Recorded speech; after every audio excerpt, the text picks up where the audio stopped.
Welcome to SuperCoach, and today I just wanted to have a little bit of a play around. Basically, you would have seen my first team for 2020 a couple of days ago, so I just wanted to play around with a few different setups and pretty much just had a quiet night tonight, and I thought I'll just record it. I don't really know exactly where I'll take this video. I do want to see how my team would look with Gorn involved, change that around, maybe a few mid prices, which I like, and things like that.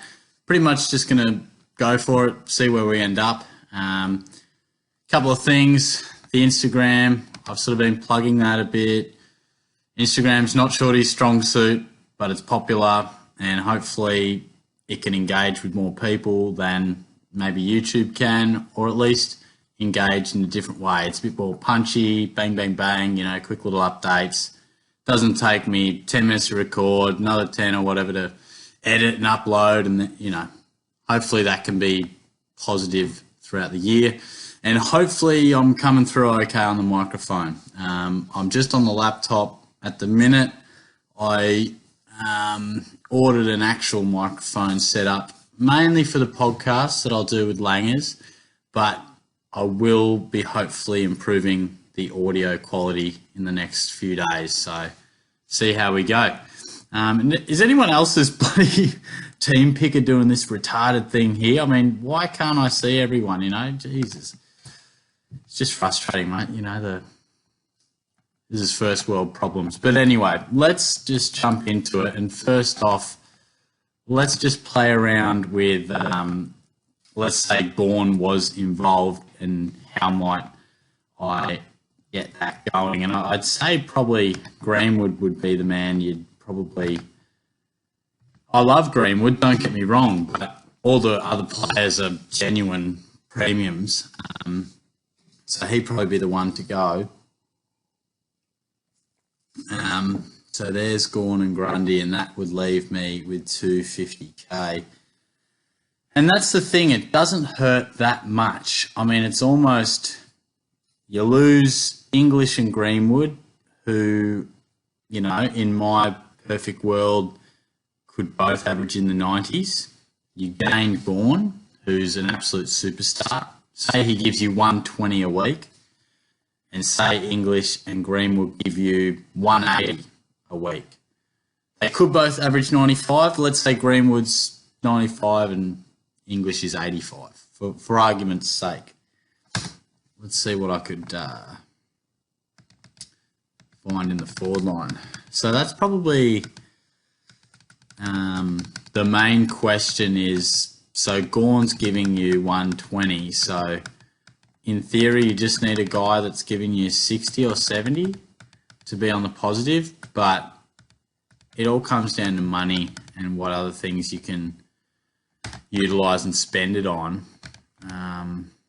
I'll just see who I like. As I said, I haven't really... how much is Steven?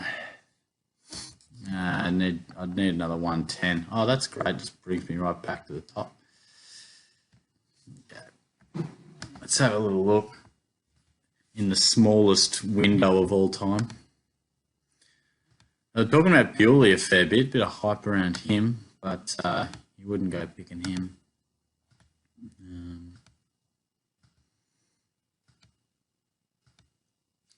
See, look, no one... I mean, Henry will get a bit of love. Flanders. No one really jumps out at me. Let's just say, as I said, I'm just playing around here. So let's get rid of Hill. So he's a very good player, but he's not a lock. This is just a placeholder, X for rookie or whatever, you can place anyone there. Because I'm just trying to think whether you'd try to get up to a Jack Stephen, or even if... I'll tell you who I do like. Paul Ahern. Don't mind him. Tell you who else I don't mind. I love Hunter Clark. Massive fan of Hunter Clark. So let's aim for Ahern. let's just throw him in. We'll just place him there. That leaves him with 104. Sorry, Tommy. We'll just gonna have to part ways with you for just an absolute spud. Now, you can do just about anything at this time of year because you just, I'm going pretty skinny. Again, just another placeholder. And then you would go, what have I got, about 127, 126. And then you just do the same. So, obviously it becomes a bit more relevant when we get closer to the start of the season. And all of a sudden you say, okay, so there isn't that many rookies in the back line, or there isn't that many rookies in the forward line. See, I can just sit back and chill out in, January and just be like, yeah, there'll be rookies come round one. I'll be able to play 5 or 4 rookies there and 5 in the forward line. No stress, cool. But then it can be like round one teams come out and you're like, okay, I need to rearrange this. So, look, there's my team with Bourne in it. So I lose Greenwood, lose English, lose Hill, but I get up to Ahern, who I think can play a nice attacking role off half-back. I think he can definitely average high 80s. And he's a watch and see through the pre-season, obviously. And then my forward line becomes a bit weaker,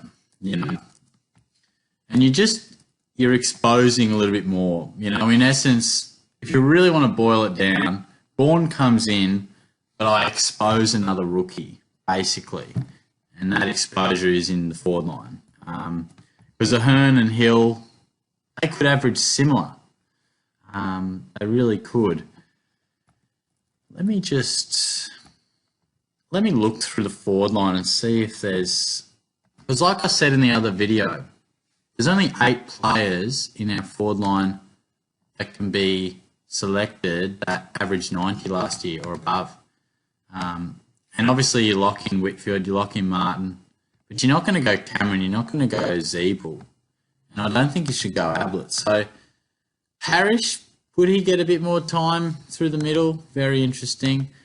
Look, the long and the short of it, I really think the forward line is a good opportunity to maybe take a risk. And Devon Smith will be a guy. Chad Wingard, definitely a guy that could be thought of.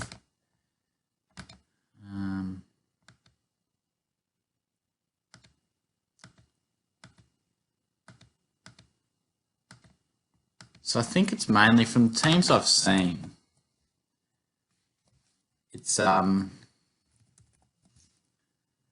mainly Devon Smith, but it's a no from me, to be honest. I'm sure I'll play a profile in, but I just think that year that he averaged, 97? Outstanding, new club, new lease on life. I just don't think I could trust his body, and he's only had one outstanding season in terms of scoring. I think he averaged 93 way back for the Giants. I feel like he averaged 93 without playing the full season. Okay, 91, and he played most of the season, so not quite right. What was I doing? And Jack Stephen, well, who bloody knows? It just depends on whether he plays a lot of midfield and if he can shred down and get back to some good fitness. I wouldn't be jumping at him, but again, pre-season will be very interesting. What if because I'm a massive Hunter Clark fan, and you could go, see, I had, in my video the other day, I had Greenwood.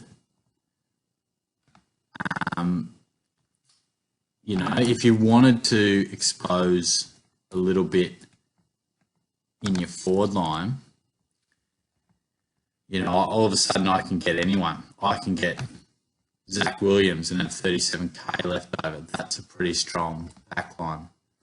Or I really think Clark can jump up. And then all of a sudden, if I liked, maybe just to not expose that forward line as much, 311. See, I'm starting to get close. I mean, it all depends if there's a mid-price you like, really.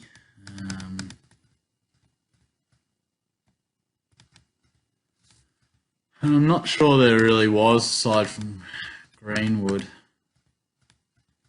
This scrolling's an absolute drag.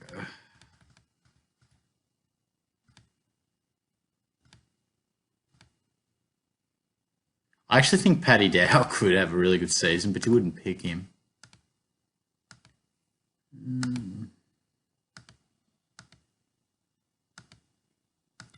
Joe Danaher, pretty risky if you ask me. There's Bewley, there's Rayner. I mean, those guys will improve whether you pick them, you know. And you could just go bloody anyone there. Let's bring Sturdy in. And you've still got 187. I mean, you could go real crazy. And, I mean, you're going to pick Rail, obviously, and that doesn't even give you that much. So, yeah, I don't really know what I was thinking there. That doesn't really get you anywhere. But there's just a number of ways you can do it, you know. And this is the semi-point of the video. It's pretty patchy, but I just wanted to do it on the run. I pretty much have, I'm really happy with these three guys. I'm happy with 5 premiums. However those premiums fall, whoever they are, we'll wait and see. I think Rail's a lock. Grundy's a lock. Do I go Gorn? Do I go English or someone around that? They're a lock. Well, those 3 are a lock. So basically, injury aside, that's what I've sort of got to think about. Do I set and forget in the ruck and then, have a Stephen Hill, or do I go with a Hunter Clark or a Paul Ahern? Perhaps better scoring, perhaps more durable, but lose a little bit in theory in the ruck. Probably don't want to expose that forward line to be so vulnerable. I'd like to get a Greenwood in there.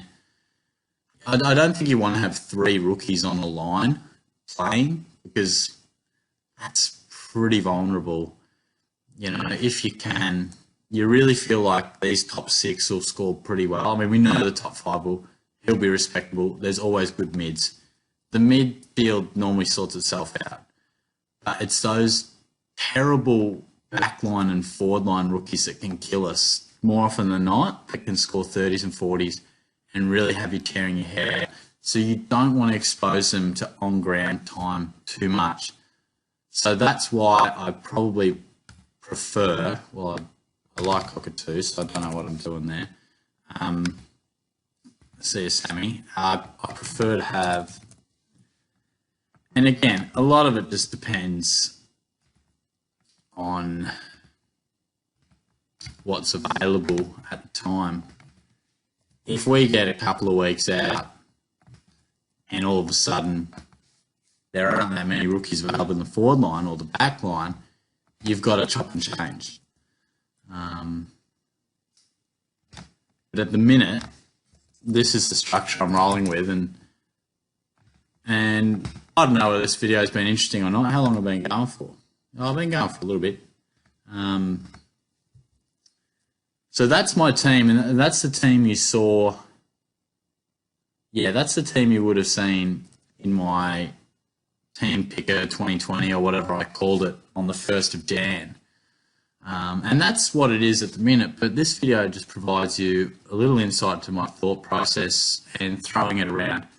I feel like a lot of team pickers and team reveals just sort of show what their team is at the time, and it's the very best that they're happy with at the minute, which is cool. But hopefully this video has just given you a little bit of an idea of throwing it around on the run. Change this guy, swap this guy off, fall short there, need to find some coin, because that's what we all do. You get a player in your head and you go, I need him. He has to be on my team. I need to find a way how. And you chop and you change and you cut 20k here, you okay, you're not in love with him, so you trade him out. And all of a sudden our team, from what it was, what it is right now, this side will not look anything like this in a couple of months. A couple of guys will get injured. I'll get cold feet on a couple of guys, and the rookies will all be different, obviously. So hopefully this has given you a bit of an insight into how I go about it, and hopefully it's interesting. I know people, most popular videos are the ones that involve my team, anyone's team, and picking of players. So this has sort of been just me throwing it around pretty live. By the time I post this video, it's probably not going to be till 5 or 6 days' time, but hopefully it's all pretty relevant. So I'll be back soon. I'd imagine by this stage of the year, or this stage next week, I'll be doing some club previews. So hopefully they're coming out thick and fast and you're enjoying those. So thanks again, and I'll catch you soon. Cheers.